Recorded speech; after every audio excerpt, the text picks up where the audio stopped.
Good morning everyone. Welcome to PW only IAS. दोस्तों, बात करें अगर हम आज के द हिंदू फ्रंट पेज की, तो यहाँ पर आप नोटिस कर पाओगे कि कैबिनेट के द्वारा कास्ट एनुमरेशन यानी कि सेंसस के अंदर कास्ट की काउंटिंग करने की एक तरह से मंजूरी दे दी गई है। दोस्तों, काफी समय से ना बहुत सारी पॉलिटिकल पार्टीज की डिमांड थी कि कास्ट सेंसस होना चाहिए। खासकर अगर मैं बात करूं, जो हमारी ऑपोजिशन पार्टी है कांग्रेस पार्टी, उसका यहाँ पे काफी लंबे टाइम से एक डिमांड थी कास्ट सेंसस की। तो यहाँ पर ऐसा देखा जा रहा है कि सेंसस के अंदर उनकी डिमांड यहाँ पे मानी गई है। एंड ऐसा हम कह सकते हैं कि 1931 के बाद हमारे पास प्रॉपर नंबर होंगे कास्ट के रिगार्डिंग। दोस्तों, वैसे तो शेड्यूल कास्ट और शेड्यूल टाइप के बारे में हम काउंटिंग करते ही हैं सेंसस के अंदर, पर कास्ट वाइज नंबर्स हमने आखिरी बार 1931 के अंदर कैलकुलेट किए थे। हालांकि अगर मैं बात करूं 2011 के सोशल इकोनॉमिक कास्ट सेंसस की, जिसको हम एसईसीसी के नाम से जानते हैं, उसका पर्पस थोड़ा सा डिफरेंट था। वो सेंसस एक्सरसाइज से थोड़ा सा बाहर था। And plus at the same time caste disclosure उस समय के ऊपर नहीं किए गए थे। बट अब जो अगला सेंसस होगा, जिसकी अभी तक तारीख नहीं आई है, उसके अंदर हमें यहाँ पर कास्ट के नंबर्स भी हमें देखने को मिल जाएंगे। इसके साथ ही साथ जो गवर्नमेंट है उसने यहाँ पर ऑपोजिशन पार्टीज, खासकर कांग्रेस के ऊपर ये आरोप भी लगाया है कि जब वो खुद पावर में थे तब उन्होंने कास्ट सेंसस करवाया नहीं, एंड जब वो ऑपोजिशन में थे तो पॉलिटिक्स के लिए उन्होंने इस तरह से कास्ट सेंसस की डिमांड कॉन्स्टेंटली वो उठाते रहे। राइट, बट एनीवेज, सरकार का ऐसा मानना है कि कास्ट सेंसस से कहीं ना कहीं हमें चीज़ों के बारे में क्लैरिटी मिलेगी, हमें आइडिया मिलेगा अलग अलग एस्पेक्ट्स के बारे में। तो डेफिनेटली कास्ट सेंसस से एक मदद मिलने जा रही है इस पर्टिकुलर सेंसस में। दोस्तों, डेट है आज की 1 मई 2025 एंड आप सभी का स्वागत है आज के प्रीलिम बूस्टर न्यूज डिस्कशन में। दोस्तों, जो लोग 2025 के एस्पिरेंट्स हैं, वैसे तो मुझे लगता है आप लोगों ने अभी तक करंट अफेयर्स बंद कर दिया होगा, बट इट इज़ इंपॉर्टेंट कि अब आप अपने जो आखिरी 24-25 दिन है ना इस पर्टिकुलर एग्जाम के लिए, जो प्रीलिम्स के लिए बचे हुए हैं, उनमें आप मैक्सिमम टाइम्स अपना रिवीजन के रिगार्डिंग दीजिए। राइट, तो जितना मैक्सिमम टाइम अपने रिवीजन और अपने प्रैक्टिस को देंगे, उतना ही कहीं ना कहीं आपको बेनिफिशियल रहेगा अपने एग्जाम के दिन के ऊपर। क्योंकि ऐसा नहीं होना चाहिए कि कोई टॉपिक आपने पढ़ा हो पर एग्जाम में रिकॉल ना हो because of lack of revision. तो जितना टाइम आप मैक्सिमम रिवीजन को दे सकते हैं, उतना टाइम आप रिवीजन को दीजिएगा। प्लस दोस्तों, हमारी जो टीम है ना, उसने भी यूट्यूब के ऊपर कुछ इनिशिएटिव्स यहाँ पे रन कर रही है। आप यहाँ पे ऑलरेडी नोट भी कर पाओगे। जैसे पिछले दिनों के अंदर ना मैंने यहाँ पे इकोनॉमी की एक सीरीज रन करी थी, last minute revision series. I am sure आप में से काफी सारे स्टूडेंट्स ने उसको देखा भी होगा। अब उसी तरह से दोस्तों, जो शिवम सर हैं, वो साइंस एंड टेक्नोलॉजी की यहाँ पे रिवीजन सीरीज कर रहे हैं रन। ऑलरेडी आप नोटिस कर पाओगे 4 लेक्चर्स टोटली हो चुके हैं। Space science, space mission, biotechnology, health and disease, and I think एक लेक्चर सर का और बचा हुआ है। तो वो सर भी उसको भी लेक्चर को यहाँ पे बनाएंगे, आई मीन लाइव सेशन होगा वो भी। तो कोई बच्चा अगर के साइंस में दिक्कत आ रही है ना, तो वो ये सेशंस को देख सकता है। इसके साथ ही साथ अगर मैं बात करूं दोस्तों, प्लेसेस इन न्यूज़ का वीडियो जो होगा वो मैं आज आप लोगों के साथ शेयर कर दूंगा। 2025 के लिए वो काफ़ी ज़्यादा बेनिफिशियल रहने जा रहा है। इसके साथ ही साथ दोस्तों, अगर आपको इस सेशन की पीडीएफ चाहिए तो आप मेरे telegram channel Rishabh Sharma sir PW, यहाँ पे जाके इसकी पीडीएफ को डाउनलोड कर सकते हैं। चलिए स्टार्ट करते हैं अपने पहले टॉपिक के साथ, दैट इज सुफलम 2025। इसकी एक बार फुल फॉर्म आप नोटिस करिएगा, that is startup forum for aspiring leaders and mentors. ये है इसकी फुल फॉर्म। अब मीनिंग क्या है इस चीज़ का? दोस्तों, ministry of food processing industries ने national institute of food technology, entrepreneurship and management, NIFTEM Kundli, इन दोनों ने मिलकर यहाँ पे ऑर्गेनाइज करवाया सुफलम 2025 को। अब क्या हुआ इसके अंदर? देखो, आप ना इसको समझने की कोशिश करना। भारत के फूड प्रोसेसिंग सेक्टर की अगर हम बात करें, तो इसमें हम चाहते हैं क्या? इसमें चाहते हैं कुछ नवीनता, कुछ इनोवेशन, कुछ नई चीज़ें आ पाएँ। तो उसी को हमने यहाँ पे ड्राइव करने के लिए ये हमने सुफलम 2025 को ऑर्गेनाइज करवाया है। जैसे फॉर एग्जांपल, आप लोगों ने ना न्यूट्री बार, बहुत सारे जो जिम जाने वाले लोग होते हैं या न्यूट्रिशन के लिए वो जिम, या वैसे अदरवाइज न्यूट्रिशन के लिए कुछ लोग उसको बार्स वगैरह खाते हैं।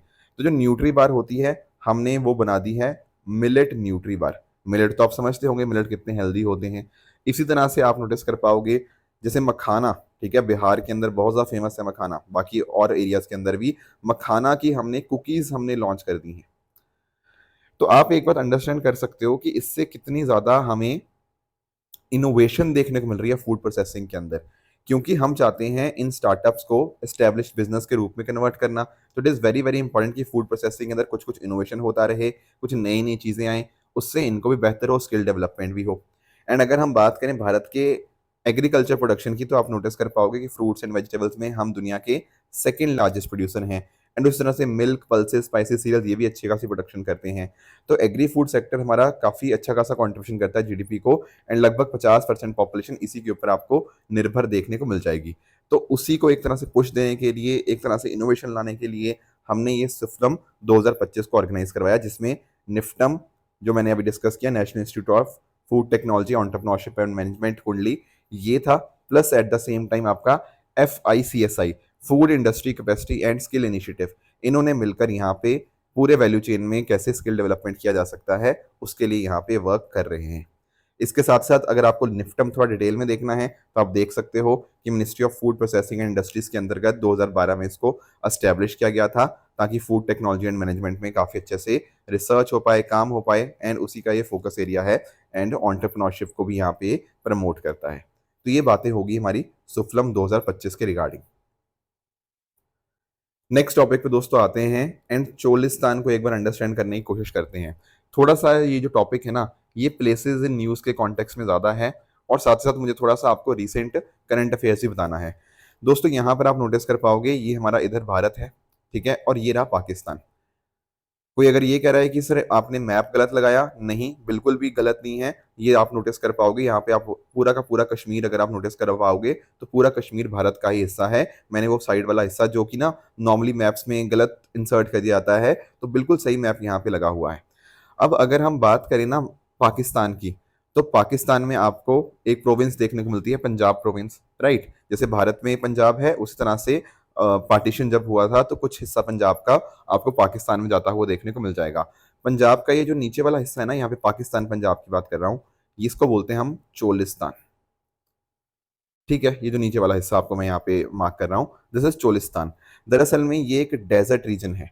ये आपको पंजाब प्रोविंस ऑफ पाकिस्तान में आपको सदर्न हिस्से में आपको देखने को मिल जाएगा, इंडिया पाकिस्तान बॉर्डर के करीब में। इसको रोही के नाम से भी जाना जाता है। दरअसल में ना आप लोगों ने थार डेजर्ट सुना होगा, और आप नोटिस कर पाओगे भारत में थार डेजर्ट है, ठीक है। उसी तरह से जो ग्रेटर थार डेजर्ट का हिस्सा कुछ आपको पाकिस्तान में भी देखने को मिल जाता है। तो ये चोलिस्तान दरअसल में उसी का हिस्सा है, और ये आपको सिंध पाकिस्तान और राजस्थान इंडिया के अंदर आपको मतलब कुछ हिस्सा इसका उसमें एरिया में भी देखने को मिल जाएगा। चलो ये तो बात हुई इसकी लोकेशन की, पर अभी ये न्यूज़ में पता क्यों है? न्यूज़ में दोस्तों इसलिए है क्योंकि पानी का मुद्दा पाकिस्तान में आज के समय बहुत ज़्यादा चल रहा है। इंडिया ने भी आप नोटिस कर पाओगे जो हमारी ट्रीटी थी, वाटर शेयरिंग ट्रीटी इंडस की, उसको भी एक तरह से हमने रोक लगाई। Plus at the same time ना पाकिस्तान में पहले से भी कुछ दिक्कतें चल रही थी। जैसे अगर आप नोटिस कर पाओगे, पाकिस्तान का ना यहाँ पे एक प्लान था। वो प्लान ये था कि किस तरह से हम पानी पहुंचा सकते हैं अगले एरियाज की तरफ। दरअसल में इन्होंने कोशिश ये करी पाकिस्तान ने कि ये चोलिस्तान वाला जो रीजन है ना, यहाँ पर पानी पहुंचाए। एंड उस चक्कर में दिक्कत क्या आ गई, जो सिंध के लोग हैं इनको यहाँ पे काफ़ी परेशानी हुई। तो उनको ये लगा कि अगर पानी यहाँ पे पहुंच जाएगा पंजाब वाले कुछ रीजन्स के अंदर, तो उससे कहीं ना कहीं जो सिंध के लोगों को पानी मिलता है ना, वो काफ़ी कम हो जाएगा। तो इसी वजह से बहुत सारे जो कनाल प्रोजेक्ट्स पाकिस्तान स्टार्ट कर रहा था इस पर्टिकुलर पंजाब पाकिस्तान पंजाब वाले रीजन के अंदर, उसको सिंध के लोगों ने पसंद नहीं किया। अब सिंध के लोगों ने सड़कों पे आकर प्रोटेस्ट किया बहुत बड़े नंबर्स के अंदर, एंड जिस वजह से पाकिस्तान के जो प्रेसिडेंट हैं आसिफ अली जरदारी, उन्होंने ये ऑर्डर किया है कि जितने भी कनाल प्रोजेक्ट्स हैं उन सब के ऊपर अभी टेम्परेरी हम होल्ड लगा रहे हैं, क्योंकि सिंध के अंदर बहुत बड़े लेवल के ऊपर इसके रिगार्डिंग प्रोटेस्ट चल रहा है। तो ये बात होगी हमारी चोलिस्तान के रिगार्डिंग। बाकी कुछ और फैक्चुअल चीज़ें, जैसे चोलिस्तान डेजर्ट में आपको hot dry climate type of देखने को मिल जाएगा, arid and semi arid tropical desert, ठीक है। पास्ट के अंदर बात करें तो कार्बन ट्रेड के लिए ये बहुत इंपॉर्टेंट रूट आपको देखने को मिलता था। बहुत सारे फोर्ट्स वगैरह डेवलप हुए during the medieval times, and आपको एक दिराबर फोर्ट के नाम से पता होना चाहिए। ये most famous and most preserved fort आपको देखने को मिल जाएगा, जो कि चोलिस्तान में हमें देखने को मिलता है। तो ये कुछ बातें थी चोलिस्तान के रिगार्डिंग जो हमें पता होनी चाहिए। अगले टॉपिक पे दोस्तों आते हैं एंड अंडरस्टैंड करते हैं लोकस्ट स्वाम के बारे में। लोकस्ट आप समझते हो, लोकस्ट का मतलब होता है आपकी टिड्डियां, ठीक है। जो आप यहाँ पे देख पा रहे हो ना, ये देख तो क्या ही रहे होंगे, पर इस तरह से ये आपकी जो टिड्डी होती है इसको हम यहाँ पे लोकस्ट बोलते हैं, ठीक है। अब पॉइंट पता क्या है, अभी इसके ऊपर ना रिसर्च हुई, रिसर्च क्या हुई मैं आपको बताऊंगा, पर आप अंडरस्टैंड करना, लोकस्ट एक तरह के आपके ग्रास हॉपर हैं जो अपने बिहेवियर को चेंज कर लेते हैं और एक तरह से स्वाम फॉर्म कर लेते हैं। स्वाम मतलब एक तरह के इनका झुंड ऐसे फॉर्म हो जाता है, ठीक है। जैसे ही पॉपुलेशन थोड़ी सी डेंस होती है ना, इनका एक झुंड बन जाता है, और वो झुंड इतना ज्यादा खतरनाक हो जाता है ना कि बहुत बड़े लेवल के ऊपर फूड को डिस्ट्रॉय कर देता है। यहाँ पर ना मैं आपको एक एग्जांपल देना चाहूँगा 2019 की। दरअसल में 2019 में क्या होता है, 2019 में यहाँ पर अगर मैं बात करूँ ना अफ्रीका वाले रीजन की, यहाँ पर बारिश हुई। अब बारिश हुई तो कहीं न कहीं जो टिड्डियाँ थी, जो लोकस्ट थे, उनको ग्रो करने का, उनको ब्रीड करने का मौका मिल गया। और ब्रीड करने की वजह से जो वेट टेम्परेचर था, उस समय के ऊपर ये जो पूरे एरिया में लोकस्ट ने खूब ब्रीड किया। लोकस्ट की पॉपुलेशन बहुत ज़्यादा बढ़ी एंड लोकस्ट इस तरह से मूव करते यहाँ पर पाकिस्तान, इंडिया की तरफ यहाँ पर आए। एंड रास्ते में जहां जहां गए ना ये, इन्होंने खाने को खूब डिस्ट्रॉय किया। आप नोटिस कर पाओगे अगर हम बात करते ना एक लोकस्ट, एक छोटे लोकस्ट स्वार्म की, तो वहां पर ना जितना खाना एक दिन में 10 एलिफेंट खाते हैं या 25 कैमल खाते हैं या 2,500 लोग खाते हैं, ये उतना ही खा सकते हैं। एंड अगर मान लो झुंड बहुत ज्यादा बड़ा है तो उसमें ये इतना खाना खा जाएंगे जितना 35,000 लोग एक दिन में खाना खाते हैं। आप अंडरस्टैंड कर पा रहे हो? तो इतना ज़्यादा उस समय खतरा बढ़ गया था कि पता नहीं फूड सिक्योरिटी रहेगी, नहीं रहेगी। तो इस तरह से अलग-अलग देशों ने कोशिश करी इन टिड्डियों को मारने की, इन टिड्डियों से निपटने की। जैसे कुछ चीज़ें पाकिस्तान ने भी ट्राई करी, इंडिया ने भी ट्राई करी, पर थोड़ा बहुत डिस्ट्रक्शन तो यहाँ पे हमें देखने को मिलता ही था, राइट? तो ये बात है लोकस्ट की। तो होता क्या है ना, जब ये इकट्ठे हो जाते हैं, जब ये क्राउडेड हो जाते हैं, तो एक प्रोसेस होता है जिसको हम बोलते हैं ग्रेगेरियाइजेशन। आप लोगों ने ना ये ग्रेगेरियस वर्ड इंग्लिश में भी सुना होगा। ग्रेगेरियस का मतलब नॉर्मली वो होता है कि जो बहुत ज़्यादा बातचीत करता है, लोगों से बात करना उसको बहुत पसंद होता है। तो यहाँ पर भी ये इतने सोशल होते हैं, इतना इकट्ठा साथ में चलते हैं ना कि ये साथ में मिलकर एक झुंड की तरह ही हमेशा आगे बढ़ते रहते हैं। तो जब ये झुंड की तरह बनते हैं, इनकी बॉडी चेंज हो जाती है, इनका कलर, स्किन, ब्रेन केमिस्ट्री में बदलाव आते हैं और एक झुंड की तरह ये आगे चलते रहते हैं और खाना खाते रहते हैं। इनको लोकस्ट प्लेग के नाम से भी जाना जाता है क्योंकि जहाँ जहाँ ये जाते हैं, खाना खत्म करते रहेंगे तो वहां पर भुखमरी और इकोनॉमिक डिजास्टर एक तरह से आ सकता है। बारिश हो गया और वेजिटेशन ग्रोथ हो गया, तब कहीं ना कहीं इनकी पॉपुलेशन काफी तेजी से हमें बढ़ती हुई देखने को मिल जाती है। बाकी क्रॉप्स वगैरह को डिस्ट्रॉय करते हैं। एंड भारत में आप नोटिस कर पाओगे एक लोकस्ट वार्निंग ऑर्गेनाइजेशन है LWO। ये एक स्पेशलाइज एजेंसी है under the ministry of agriculture and farmer welfare, जो कि इन टिड्डियों के थ्रेट से कहीं ना कहीं निपटाने के लिए काम में लाई जाएगी। इसको 1939 के अंदर यहाँ पे स्टैब्लिश किया गया था। तो अभी रिसेंटली क्या हुआ है ना, एक नई रिसर्च आई है। अभी तक पहला एक कहा जा रहा था कि लोकस्ट पता क्या करते हैं, एक दूसरे को ब्लाइंडली फॉलो करते रहते हैं। मतलब एक लोकस्ट जा रहा है, एक टिड्डी उसके पीछे, दूसरी टिड्डी, तीसरी टिड्डी, इस तरह से वो एक दूसरे को ब्लाइंडली फॉलो करते रहते हैं। पर जो नई रिसर्च है उसने ऐसा पाया कि ऐसा नहीं है। उनका जो मोशन है ना, बहुत ही कॉग्निटिव प्रोसेसिंग के बेस के ऊपर होता है। वो सोचते हैं कि कहाँ जाना है, कहाँ नहीं जाना, और डायरेक्टली ऐसे मैकेनिकल रिस्पॉन्स नहीं करते कि एक दूसरे को डायरेक्टली फॉलो कर लिया। नो, ऐसा नई रिसर्च ने यहाँ पे हमारे सामने ये चीज बताई है। अगला दोस्तों हमारा जो टॉपिक है that is tropical forest finance facility. इसको समझना बहुत इंपॉर्टेंट है, पर उसको समझने के लिए पहले हम ट्रॉपिकल फॉरेस्ट को समझ लेते हैं कि ट्रॉपिकल फॉरेस्ट क्या होते हैं। दोस्तों ट्रॉपिक्स तो आप सब लोग समझते ही होंगे, है ना? ट्रॉपिक्स क्या होते हैं, जैसे कल भी मैंने आप लोगों से डिस्कस किया था कि भाई अगर ये इक्वेटर की लाइन है तो ऊपर यहाँ पर आपको ट्रॉपिक ऑफ कैंसर देखने को मिलेगा और नीचे आपको ये ट्रॉपिक ऑफ कैप्रिकॉर्न की आपको लाइन देखने को मिल जाएगी। ये जो पूरा एरिया है बिटवीन द ट्रॉपिक, मतलब ये जो पूरा रीजन मैं कह रहा हूँ, इसी को ट्रॉपिक्स हम बोलते हैं। बिल्कुल। अब यहाँ पर जो आपके पेड़ होते हैं वो ट्रॉपिकल फॉरेस्ट होंगे, ठीक है? ये ट्रॉपिकल फॉरेस्ट होते हैं, बहुत ही रिच इकोसिस्टम आपको देखने को मिल जाएंगे ट्रॉपिकल जोन्स के अंदर, इक्वेटर को जो सराउंड करते हैं। धरती का लगभग 6% जो हिस्सा होता है वो ये कवर करते हैं। एंड यहाँ पर बहुत ही डेंस अपर कनोपी आपको देखने को मिल जाएंगी। पेड़ बहुत शानदार आपको देखने को यहाँ पे मिल जाते हैं। अब पेड़ तो शानदार हैं, पर यहाँ की जो मिट्टी होती है ना, उसमें न्यूट्रिएंट्स की मात्रा बहुत ही कम होती है। They are nutrient poor soil, very very important point. And साथ साथ अगर आप नोटिस कर पाओगे 50% से भी ज़्यादा जो land based plant and animal species हैं वो इन्हीं ट्रॉपिकल फॉरेस्ट में रहती हैं।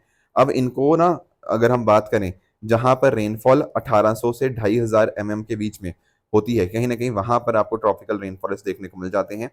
और जो ट्रॉपिकल डेसिडियस की बात करें, ये तो रेन फॉरेस्ट की बात करी, ट्रॉपिकल डेसिडियस की बात करेंगे तो वहां पर 800 से 1800 mm के बीच में रेनफॉल हमें यहाँ पे देखने को मिल जाती है। अब ब्राजील की अगर हम बात करें ना, ब्राजील में सबसे ज्यादा आपको देखने को मिल जाएंगे, प्लेनेट के लगभग 1/3 जो रेन फॉरेस्ट है वो आपको ब्राजील में देखने को मिल जाएंगे। खासकर अगर मैं बात करूं अमेजोन रेन फॉरेस्ट की। एंड आप लोग जानते भी होंगे अमेजोन रेन फॉरेस्ट को लंग्स ऑफ द वर्ल्ड के नाम से भी जाना जाता है, क्योंकि इतना ज्यादा यहाँ पे आपको रेन फॉरेस्ट देखने को मिल जाएंगे जो बहुत ज्यादा क्रूशियल रोल प्ले करते हैं। ठीक है, ये सब बातें तो चलो हमें पता थी। अब बात आते हैं कि यहाँ पे मुद्दा क्या है। मुद्दा दोस्तों ये है ना कि अभी होगा क्या, COP 30। ये कहाँ होगा? बिलेम, ब्राजील के अंदर। यहाँ पर इसको ऑर्गेनाइज किया जाएगा। अब उसके अंदर ऐसा बताया जा रहा है कि ट्रॉपिकल फॉरेस्ट फाइनेंस फैसिलिटी को उसमें लॉन्च किया जाएगा। पर दिक्कत क्या है, बहुत सारे लोग, बहुत सारी ऑर्गेनाइजेशन, बहुत सारे एनजीओ इसको अपोज कर रहे हैं कि ये ट्रॉपिकल फॉरेस्ट फाइनेंस फैसिलिटी बहुत अपने आप में खराब चीज हो सकती है। तो सबसे पहले तो दिमाग में आएगा कि ये है क्या, ये फाइनेंस फैसिलिटी। देखो, ये एक नई फाइनेंशियल स्कीम है जिसका एम है ट्रॉपिकल फॉरेस्ट को कंजर्व करना bye paying the countries for preserved और रिस्टोर्ड फॉरेस्ट। कि जिन देशों ने ट्रॉपिकल फॉरेस्ट को प्रिजर्व किया हुआ है, उनको कंजर्व कर रहे हैं, उनको यहाँ पर कुछ पैसा मिले। ठीक है, तो ये एक फाइनेंस फैसिलिटी है। तो जो इन्वेस्टर्स होंगे वो पैसा यहाँ पे डालेंगे, उनको भी एक तरह से रिटर्न मिलेगा, एंड कहीं ना कहीं जो देश अच्छा काम कर रहे हैं उनको भी पैसा मिलेगा। ये यहाँ पे फोकस है। तो दुनिया में ना, अगर मैं बात करूं, ब्राजील, इंडोनेशिया और डेमोक्रेटिक रिपब्लिक ऑफ कॉन्गो, ये लगभग दुनिया भर के रेन फॉरेस्ट का 52% होल्ड करते हैं। तो इन तीनों देशों ने प्रपोज किया था, और इन तीनों देशों को फायदा भी लग रहा है कि हमारे देश को भी पैसा मिलेगा, इन्वेस्टर्स भी यहाँ पे पैसा कमाएंगे। इनका फोकस यहाँ पे ये था। पर काफ़ी सारी एनजीओज हैं जो इसको अपोज कर रही हैं। उनका मानना ऐसा है कि इससे पता क्या होगा, आप एक तरह से फॉरेस्ट को एक तरह से कमोडिटी की तरह यहाँ पे ट्रीट कर रहे हो। जो भी आपकी अलग अलग इकोसिस्टम सर्विसेज हैं, चाहे वो कार्बन स्टोरेज हो गया, ऑक्सीजन का प्रोडक्शन हो गया, जो कहीं ना कहीं हमारे ट्रीज करते हैं, ये सब चीज़ों को आप एक तरह से कमोडिटी की तरह ट्रीट कर रहे हो। Plus at the same time ये भी पता नहीं है कि ये जो इन्वेस्टर्स होंगे वो कौन होंगे, ट्रांसपेरेंसी बिल्कुल नहीं होगी। Plus at the same time जो लोकल लोग हैं, जो इंडिजिनियस लोग हैं, उनसे तो आप कोई चीज़ पूछ ही नहीं रहे, उनको तो आप इन्वॉल्व ही नहीं कर रहे इन सब चीज़ों के अंदर। फॉरेस्ट कम्युनिटी को किसने देखा ही नहीं। सिर्फ और सिर्फ फोकस होगा इन्वेस्टमेंट के ऊपर और प्रॉफिटेबिलिटी के ऊपर, राइट। एंड बाकी जो चीज़ें होंगी उनका कोई ध्यान ही नहीं रखेगा। इसके अलावा अगर हम बात करें ना, तो ऐसा भी कहा जा रहा है कि इससे ग्रीन वॉशिंग हो सकती है। ग्रीन वॉशिंग का मतलब क्या है कि आप बस दिखा रहे हो कि आप इन्वायरमेंट के ध्यान रख रहे हो, पर वास्तविकता में आपका काम सिर्फ एक है, वो है पैसे कमाना। तो इससे आप नोटिस कर पाओगे कि ये कुछ कंसर्न्स आपकी अलग अलग एजेंसीज द्वारा यहाँ पर बताए जा रहे हैं। एंड उनमें मेन जो पर्टिकुलर एनजीओ है ना, वो है ग्लोबल फॉरेस्ट कोलिशन। ठीक है, ये लीड कर रही है एफर्ट्स को against the tropical forest finance facility. तो एक इंटरनेशनल कोलिशन है एनजीओ का, इंडिजिनस पीपल ऑर्गेनाइजेशन का, जो कि लोगों के राइट्स को यहाँ पे डिफेंड करने की कोशिश कर रही है। 2000 में ग्लोबल फॉरेस्ट कोलिशन को यहाँ पे फॉर्म किया गया था। It was formed as a successor to NGO forest working group. इसके अलावा अगर हम बात करें तो अलग अलग पॉलिसी मीटिंग्स में पार्टिसिपेट करती है, एंड लोकल लोगों के जो मुद्दे हैं उसको कहीं ना कहीं दुनिया तक यहाँ पे लेके जाती है। ये काम है ग्लोबल फॉरेस्ट कोएलिशन का। ठीक है, अब आप लोगों ने ना जो एनवायरनमेंट, जिन्होंने अच्छे से स्टैटिक में पढ़ा है, उनके दिमाग में ना शायद REDD+ भी आया होगा। REDD+ का मीनिंग क्या होता है? Reducing emission for from deforestation and forest degradation plus.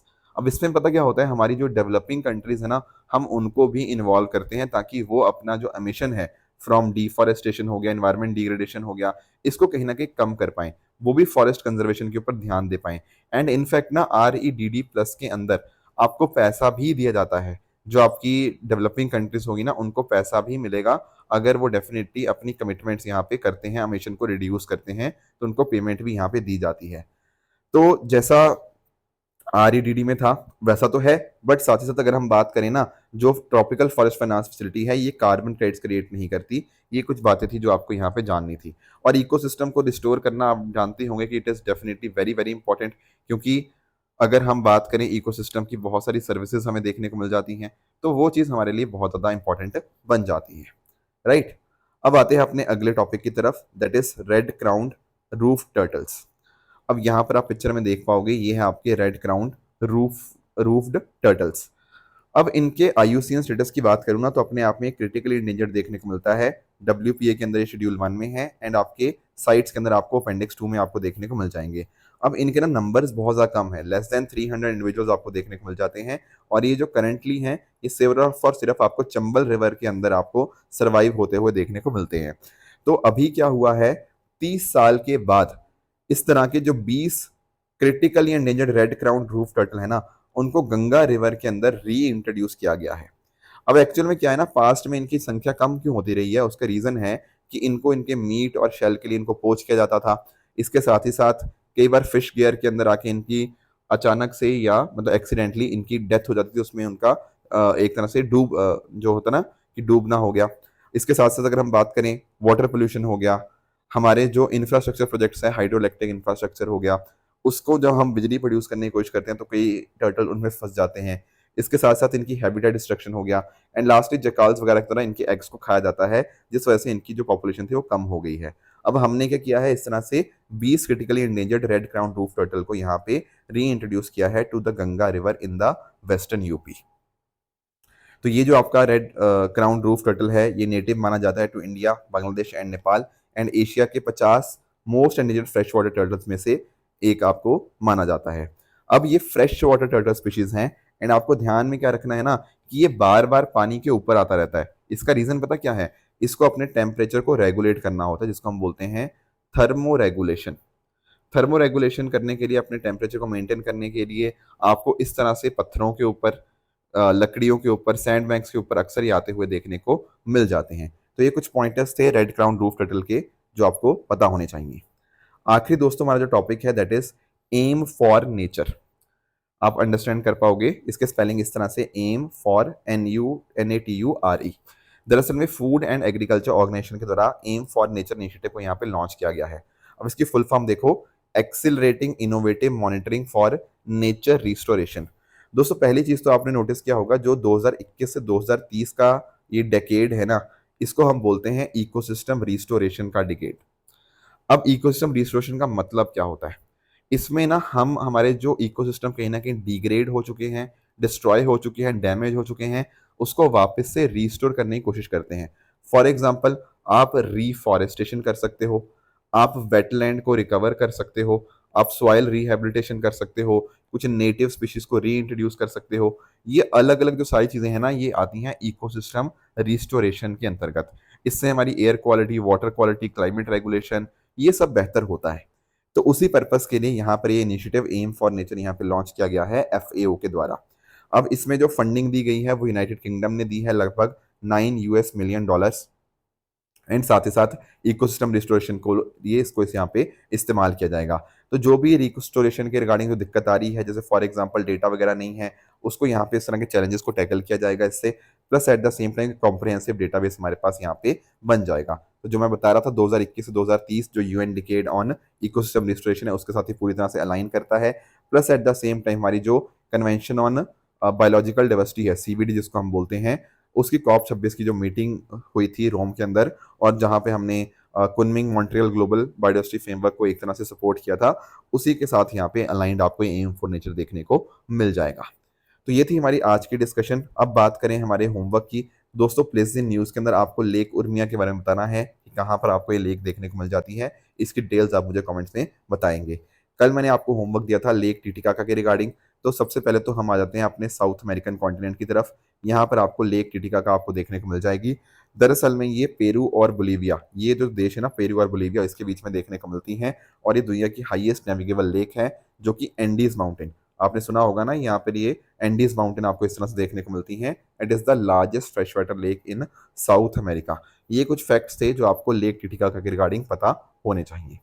बाकी बात करें दोस्तों ट्रू एंड फॉल्स स्टेटमेंट्स की, यहाँ पर ये कुछ स्टेटमेंट्स हैं, इनको पढ़िएगा, बताइएगा इनमें से कौन सा सही है कौन सा गलत है। एंड कल जो मैंने आपको होमवर्क दिया था, एक था ज्ञान पोस्ट के बारे में।